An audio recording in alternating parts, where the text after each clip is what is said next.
This spring, my assistant decided to pursue medical school and quit her job so she could take prerequisite courses. She asked me if I would provide her with a reference, to which I agreed.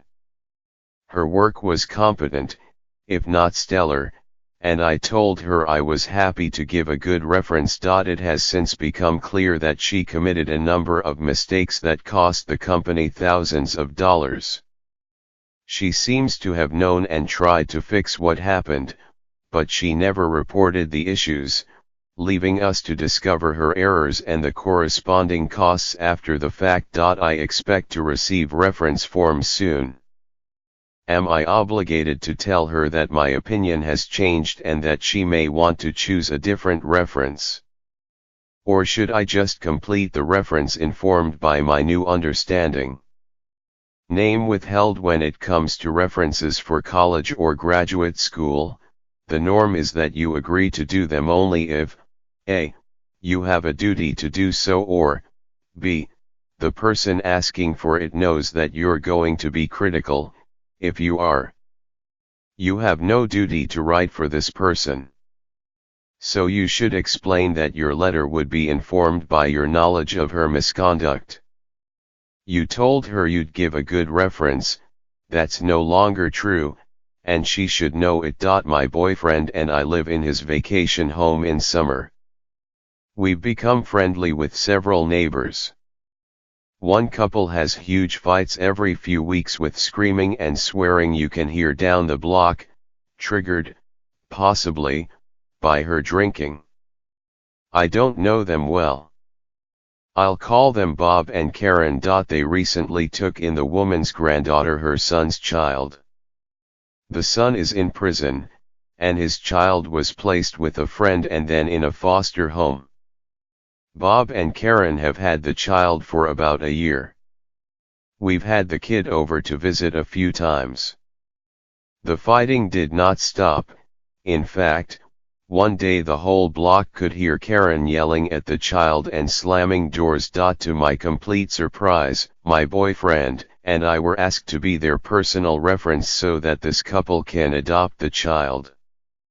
Clearly, this is not a good situation. But is it better to have the child ripped from yet another home and placed yet again? Of all the neighbors, we probably know them the least, so why are they asking us? My partner says it's probably because year-rounders would refuse. We can say no, but I don't want to make enemies. We can say yes and simply tell the truth of what we know or have observed, which isn't a lot. I am so torn about this. Contributing to either outcome for this child is a tough decision. Name withheld. You've gotten into difficulty here by thinking that it's up to you to decide what's best for the child. That simply can't be right. You don't know nearly enough to make that decision. Our child welfare and adoption system is notoriously imperfect, but it is run by trained people who are required to assemble all the relevant information before a decision is made. No doubt Karen and Bob have chosen you because they think you will tell a story that helps their case. But your only obligation is to be truthful. That will mean providing your best judgment about something you don't say much about, namely whether the child is being well cared for. You might think you shouldn't agree to provide a reference unless you think it will help your neighbors get what they want. That's a mistake. You can agree to provide one if it will do what they ought to want, which is to help the authorities make the right decision. That's what you owe them, and at least as important, that's what you owe the child. I am a physician often approached to write letters for people. These letters generally fall into two classes. 1. Asking for work accommodations based on illness, or 2. Requests to be exempted from some requirement, like participating in jury duty. Recently I was asked to provide a letter for an elderly woman with a medical illness that would enable her to apply for citizenship without taking the exam, which she would be unable to pass because of her illness. She has been in the U.S., legally according to her family, for less than 10 years, has never held a job and has never paid taxes. They want her to have citizenship because it will allow her to receive more in benefits. I am not sure this is true, but I am not a lawyer or even that interested. I have no interest in seeing a person without a valid status be deported either. My concern is that she is requesting an exemption in order to collect benefits toward which she has contributed absolutely nothing. In a world of scarce resources, this makes me uncomfortable. On one hand, she is one person, whose costs will not be particularly burdensome to the state in which she lives, which is large. On the other hand, she is asking not to play by the rules. However, the illness is real, and I am not being asked to falsify anything. She truly has the illness, and it truly prevents her from taking the exam.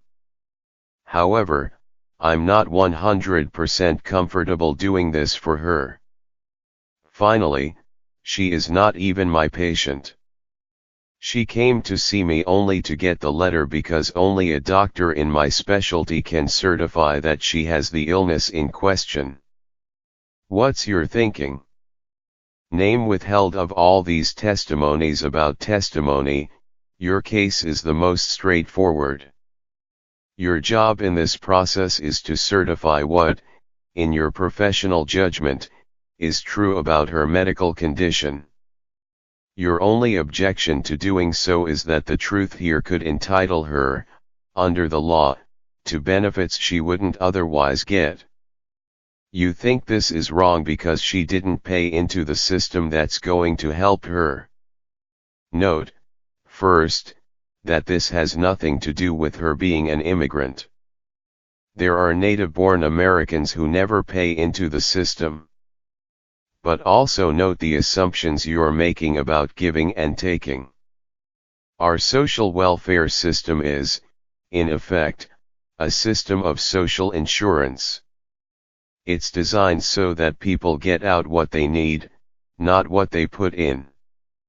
There'd certainly be no point in the system if we were allowed to take out only what we put in. We could just stash money away for a rainy day. Once people join our society, we should surely want them to flourish like everyone else.